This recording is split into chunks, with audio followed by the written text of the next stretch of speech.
హరే కృష్ణ. భగవద్గీత యథాతథం. కురుక్షేత్ర రణంగమన సైనిక పరిశీలనం. అర్జున విషాదయోగం. 7వ శ్లోకం. అస్మాకంతు విశిష్టాయే తాన్ని బోధాదియోత్తమ నాయక మమ సైన్యస్య సంజ్ఞార్థం తాన్ బ్రవీమితే. కానీ ఓ బ్రాహ్మణోత్తమ, నా సేనా బలం నడుపుట కొరకై విశేషంగా యోగులైన సేనా నాయకులను గూర్చి నేను ఇప్పుడు మీ కొరకు తెలిపెదను.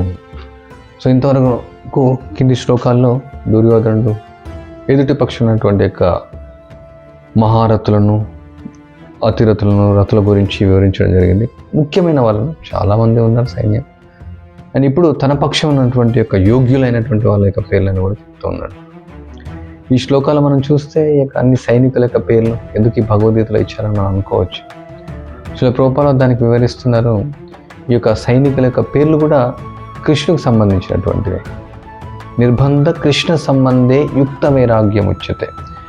అంటే ఇది డైరెక్ట్గా కృష్ణ చైతన్యం అని అనుకోకపోవచ్చు మనం, కానీ ఇది కృష్ణుకు సంబంధించినట్టు. ఎందుకంటే కృష్ణు యొక్క ప్రణాళిక ఈ యొక్క ధర్మాన్ని సంస్థాపించడం కోసమే ఇక కురుక్షేత్ర రణరంగం. యుధిష్ఠిరుని రాజు చేయాలనుకున్నాడు కృష్ణుడు.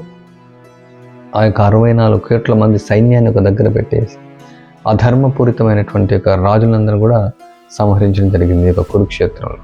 ఇది భగవంతుని యొక్క గొప్ప ప్రణాళిక. సో భగవంతుని యొక్క ప్రణాళికలో ఏదైతే సంబంధించినటువంటి విషయాలు ఉంటాయో అవన్నీ కూడా కృష్ణ చైతన్యమే.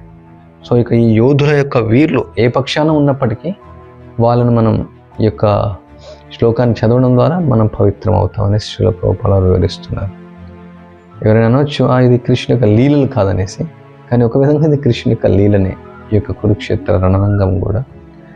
ఎందుకంటే భూదేవి కృష్ణుడు మాటిస్తాడు, నేను వస్తాను, వచ్చి ఇక్కడ అధర్మాన్ని నాశనం చేసి ధర్మాన్ని సంస్థాపిస్తాను.